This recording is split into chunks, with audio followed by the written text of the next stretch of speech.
हमेशा dark side देखा करो. Always look on the dark. Just looking really panicked. Just someone there who stands. I always said to my mum, Daisy, I was like, if I could find somebody like my brother, that would have been fabulous. But I haven't met anyone like my brother so far. I'm unique. You are unique. You are. You are unique. But Yeah, I know that one. you also have I don't know that film anymore. So, I was wondering if this might be a little moment just to ask you a couple of questions that Alan sort of passed on to me to ask you. Yeah. There were some questions about the day the world took off. Yeah. And there were then some more general questions. Yeah. And some apply really to what you've done with it, which intrigued him a lot. Yeah. And well, what you remember of it, of course. I'll try. Well, I was going to say because it's the kind of the mother cat syndrome. You know, you know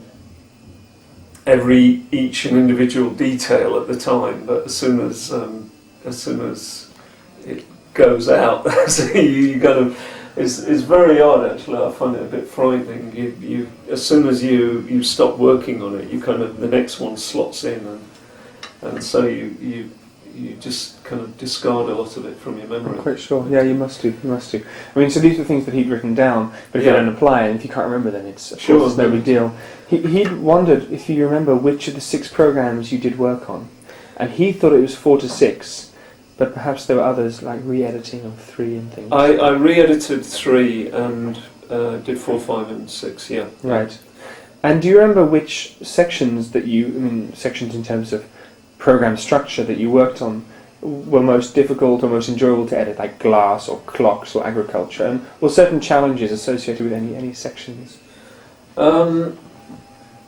Yeah, could you give me a moment to think about that? Yeah, no, sure, that was not a serious, it doesn't have to happen right away.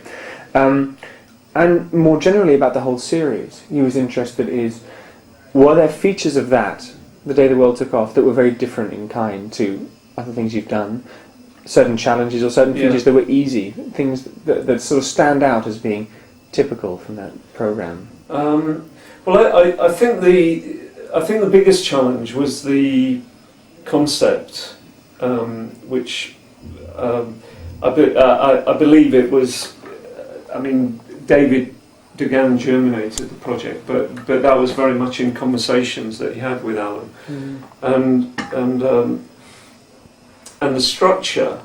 I mean, it was an eye-opener for me. I found it very interesting because the structure was pretty counterintuitive to the very traditional way that, I mean, I'd been taught history at school, and especially the history of the Industrial Revolution, which is, you know, very much that it was inevitable. In fact, you never even question the fact that it happened in this country, and basically it was taught in a way that you took it for granted that British were so much smarter than everyone else, and it had to happen here, it just happened naturally.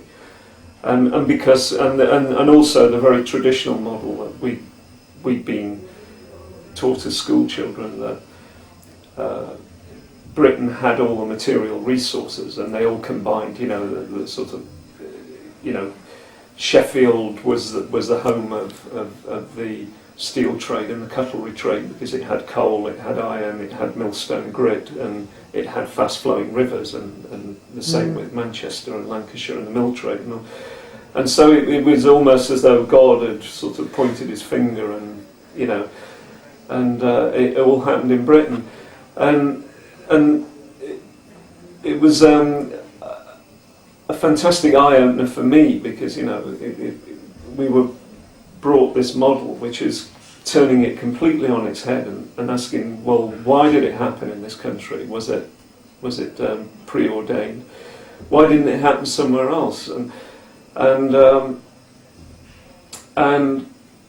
of course, the more you and by having this pyramid model of going back further and further, the further back you go in history, the more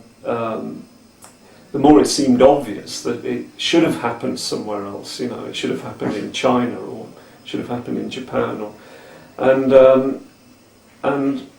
so there's a fantastic model to work with. But no one really quite thought in the beginning that it would work. A because it was counterintuitive, and B because you, instead of working towards the point of, you know, the launch of Stephenson's rocket, you know, this kind of pivotal moment in history when, you know, the Industrial Revolution came to its head.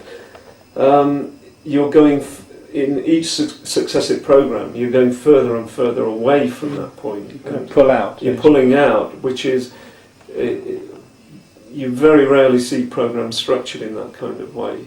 Normally you kind of do the opposite, and you start far out and then you draw in towards the kind of...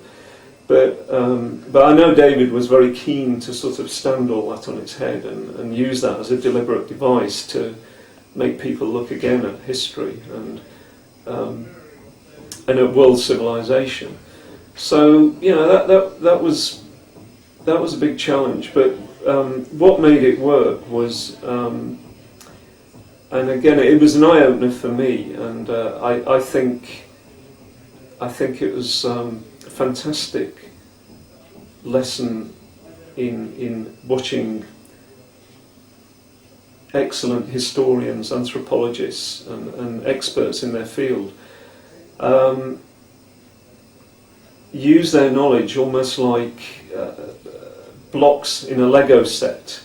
And Alan is very good at this, and in fact everyone in the program was very good at doing this. I mean, they had such encyclopedic knowledge of their field that they could look at something, and in the context of a discussion, which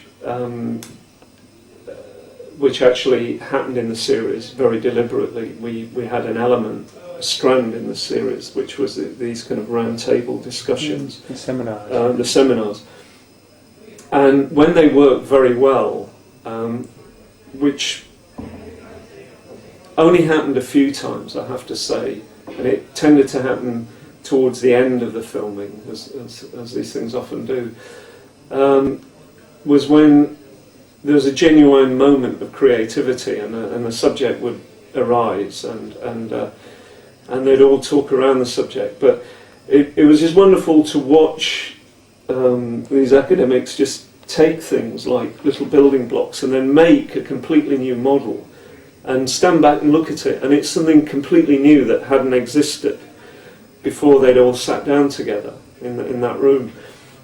And I think that's when the series actually worked. It only happened on a few occasions, because in reality what happened was everyone would come to the argument with what they knew and more or less give that to the camera, which was very good in itself, but there were some great moments that really sparked when was that kind of happened. seminar thing? I mean, I agree with what you say. I think when you get past the egos of the academics, when they start actually deconstructing things and just using the power of their knowledge and things in new ways, then it's very exciting. Yeah. But that must be quite difficult to edit, a seminar thing, firstly with the moving camera around it, and also such a linear discussion, because everything builds on and they feed off each other. So Joel then says, "Oh yes, because you say that, then it makes me think of this," and it must be hard to take sections out.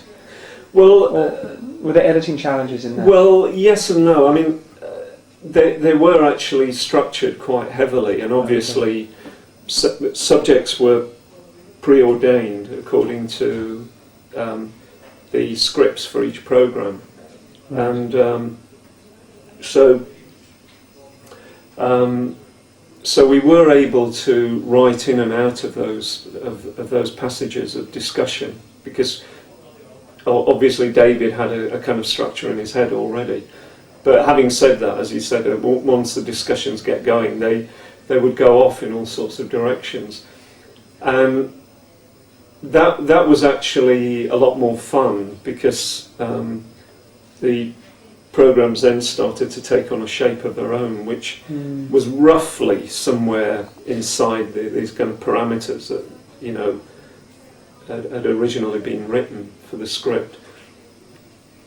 But then new and surprising things would happen, and so when the films worked very well, it was when there were truly sort of accidental moments of happenstance, and But a lot of the time, you do find yourself having to kind of shoehorn in a piece of argument which is actually slightly disconnected from the kind of sequences that have been shot. But we had the advantage that a lot of it, I think, had been shot already before they went and did the discussions. So at least, you know, it was kind of rehearsed and scripted to a certain extent. Alan came out of the whole experience, I know, with an amazing sense of the number of people involved in a project like this, of course, and our pedestrian, you know, consumer viewpoint of these documentaries and films is you know, directors, actors, you know, sound, perhaps lighting, if you know a little bit more. But he was most intrigued by your involvement in colorists and things like that. Now, one thing that stands out to him and to me are the last 8 minutes of the whole series, when you summarise it all, and he thinks that's a piece of brilliant editing.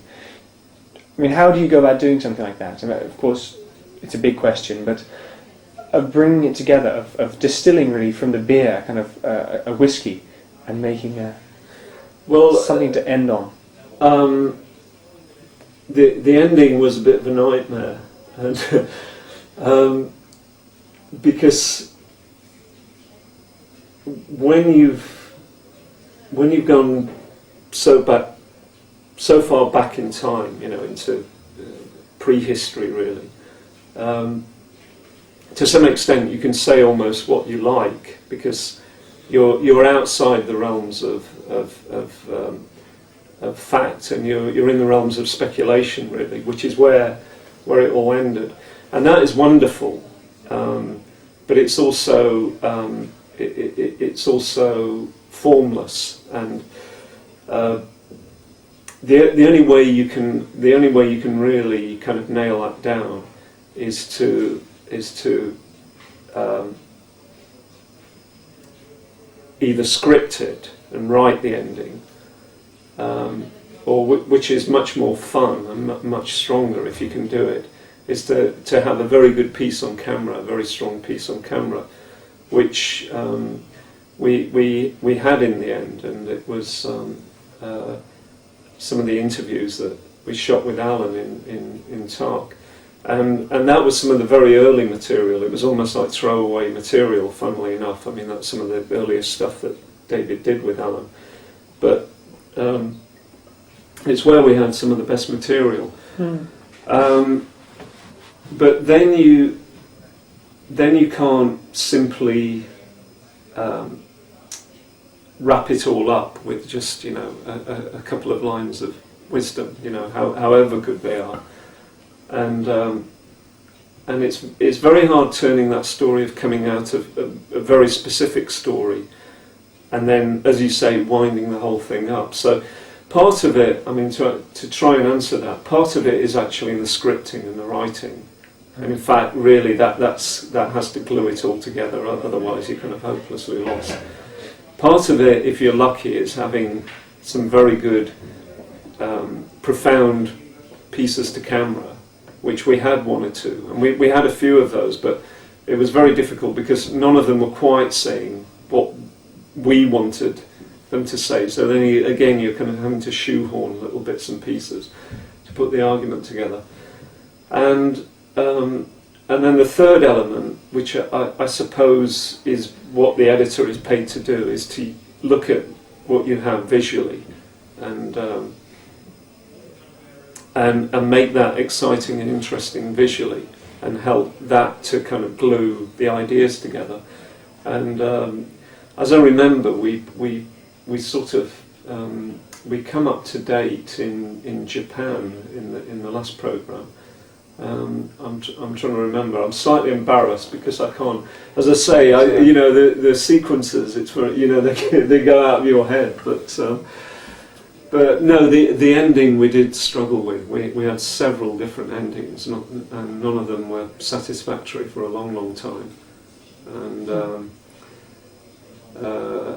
so yeah, no, that is a tricky one. One other question Alan had, and I thought about it too.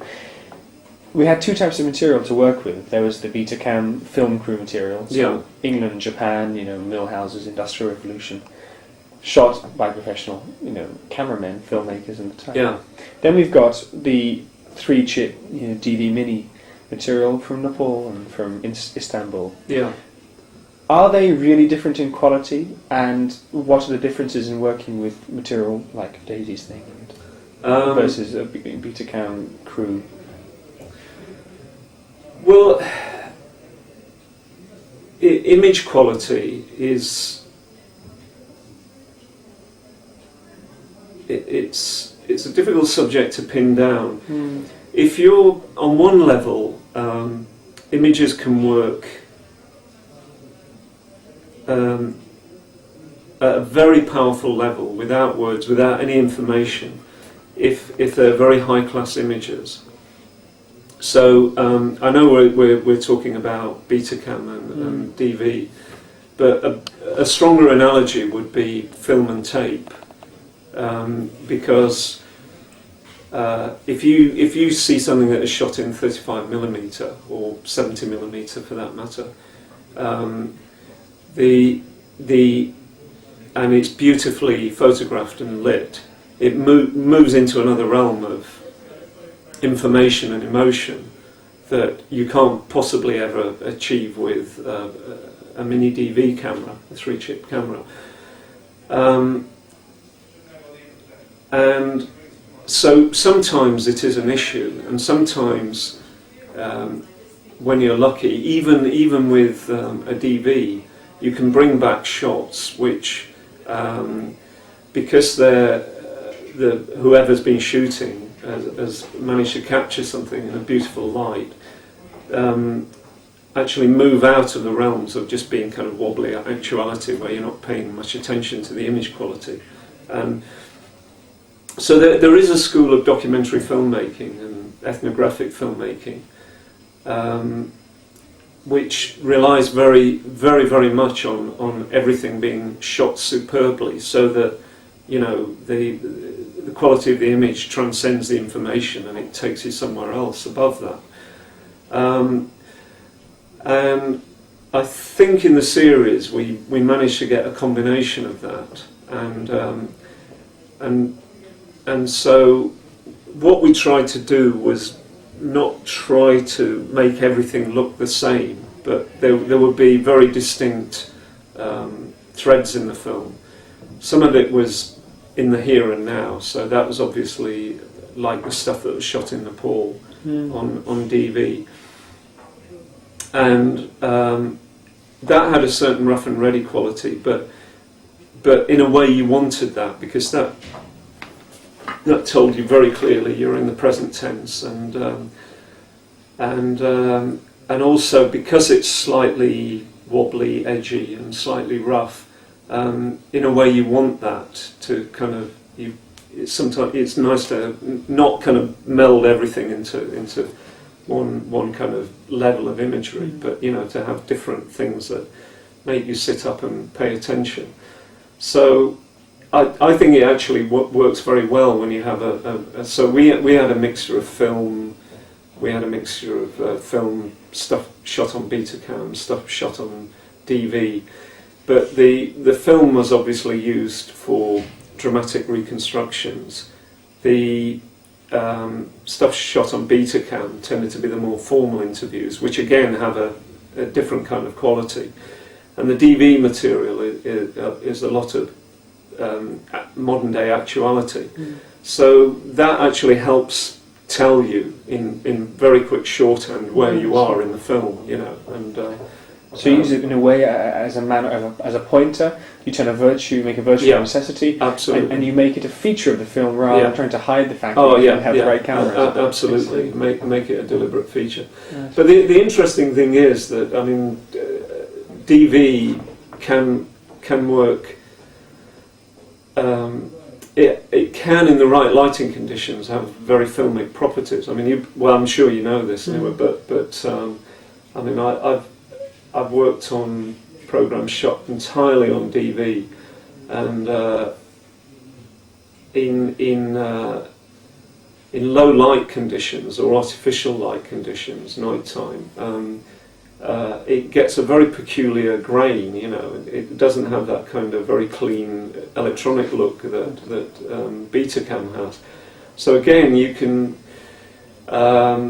We did mix and match sometimes with film and DV material, and you can't always do that. As a rule, DV is DV and it's got its own particular quality, but it has a peculiar quality as well. In certain lighting conditions, it can look like grainy Super 8. So that was a kind of little side advantage, you know. Interesting. I heard from Alan that you often edit to music, or you do, or you have. I mean, maybe often is not the right word, but Yeah. How does that work? I mean, I've seen the amazing CD collection up there. Yeah. No. 9/10 of that is absolute junk. That is what they call library music. Right. I've got to throw a lot of that out actually. But no, I mean, when the program budget allows, and it did in the case of the day the world took off, you'd employ the services of a composer, and that's a great luxury because composed music allows you to underline themes in the programs and use motifs, and it helps to kind of cement things together, and music also you can use it in a lazy way, but the great thing about music is that it allows you to compress time and space. You know, you can. It's a very odd thing, but if you try and cut pictures without music very rapidly, they kind of look disjointed, and they don't have much of a rhythm. And as soon as you put music under pictures, you can cut very quickly. You can give the thing pace and a bit of drama, and also it tells you that you're not in real time. You know, you're in a kind of different sort of realm. So you're in montage mode where it's more about ideas and feelings rather than sort of straight information. So and if you've got a lot of ideas to put into 50 minutes, then music is a fantastic tool for helping you, compress all those things, into a very short space. Do you also use music for yourself to get into the right mood and things, even if you're not going to put it into the film you're making? Oh, absolutely, yeah. To get into a kind of editing rhythm or something? Yeah. I have no idea how to. Yeah. Well, sometimes something will just suggest itself to you, and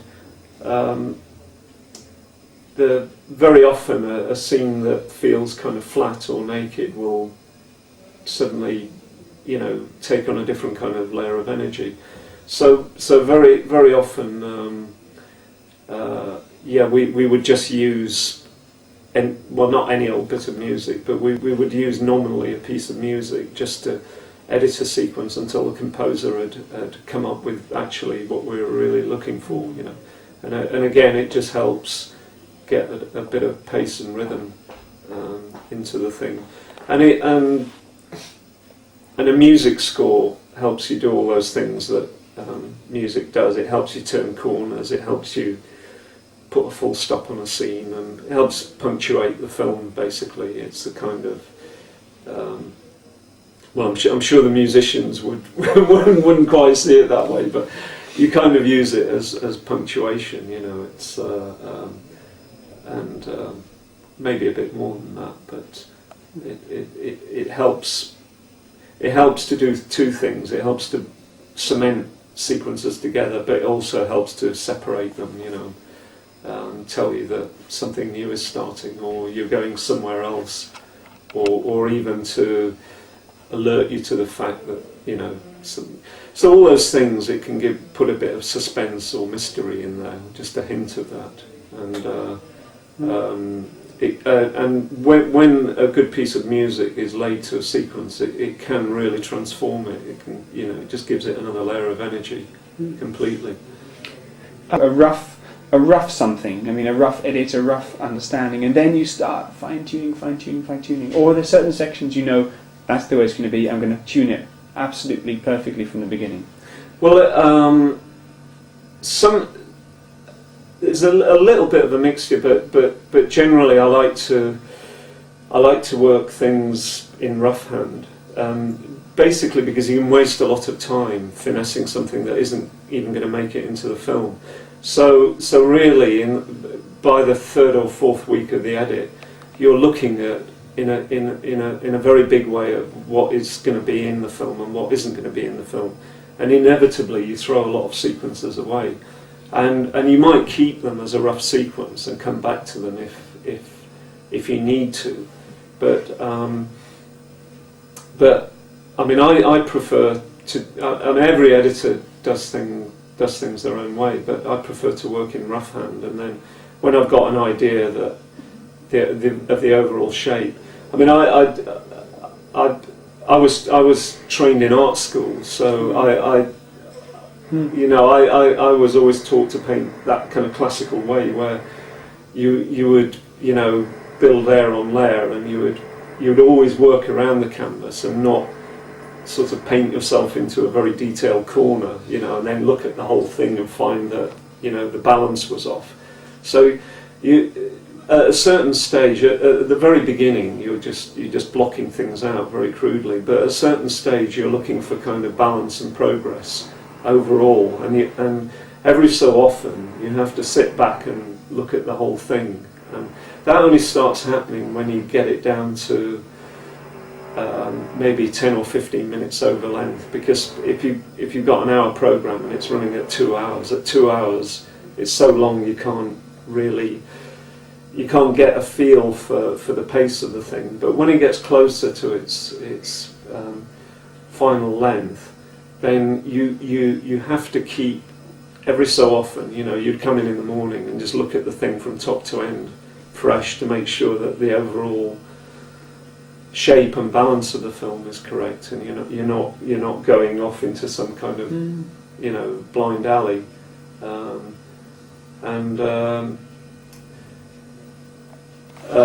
no, it's an interesting analogy, because Do you have ways of remembering? I mean, you said it's been written down or time coded, but when it comes in, you actually give it your own name. Yeah, so absolutely. The dance party 3. So. Yeah. But do you have ways, mnemonics or ways of remembering where you put things and how to undo things, or how you get back to what you wanted to find?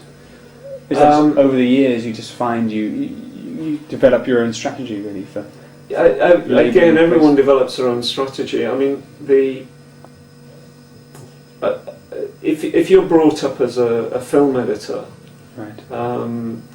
We had the one thing about working with film, which was fantastic for remembering where everything was that you would always have to spin up and down a roll to find a particular shot, and the very act of doing that, even at high speed, you would see bits and pieces of other shots which maybe you would never use, but occasionally there'd be something you'd say, I need that close-up of a guy in a red hat or whatever, and you would know which role it was in because you'd seen it 20 times because you were spooling to another shot.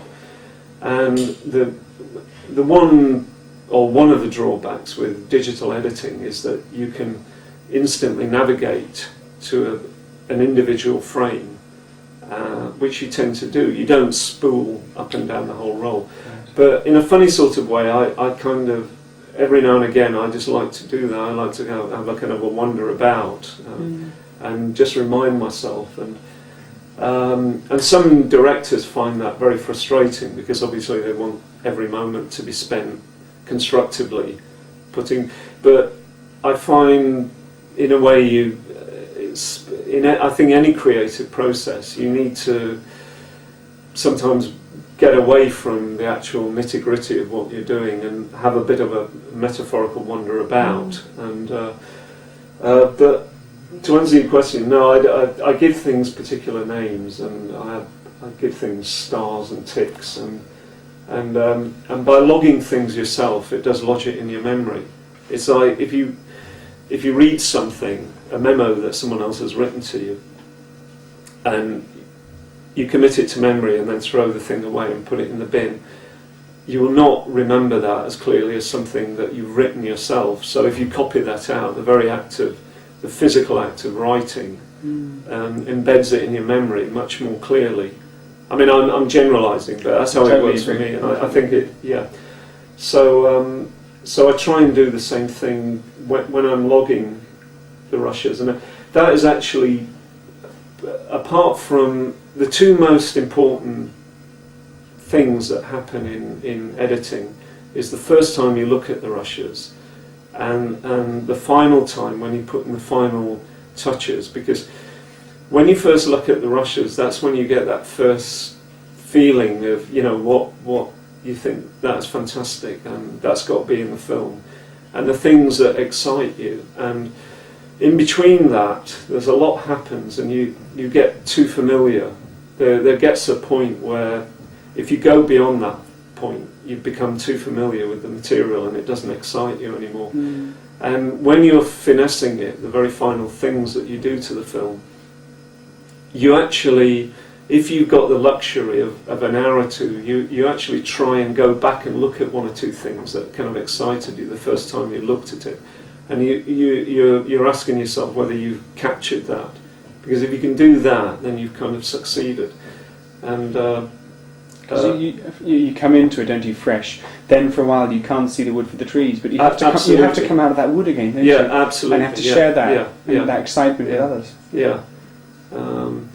Which is, in a way, it's a good discipline to have. I mean, a lot of people think it's the more time you have, the better it will get, but actually beyond a certain point, you start losing it. And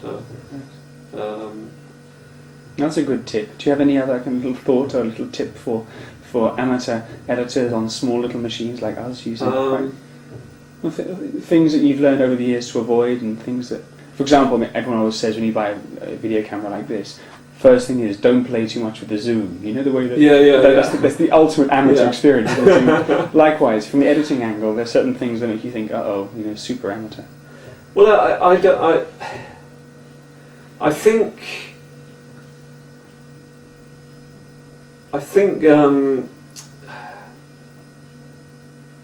you have to keep reminding yourself of what it is you want to achieve. That sounds a very stupid thing, but you can fall in love with the material too much, especially if you're cutting what you're filming yourself, which is probably the main reason why editors have a job, because we're much more dispassionate, and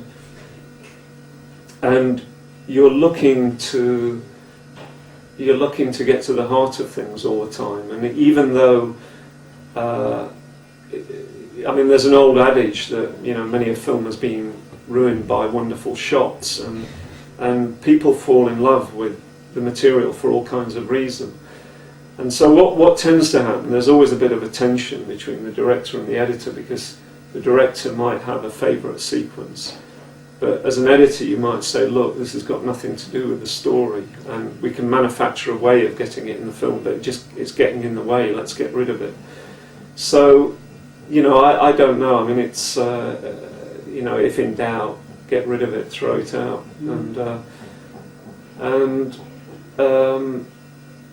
and be ruthless, and remind yourself of what the story is that you're telling.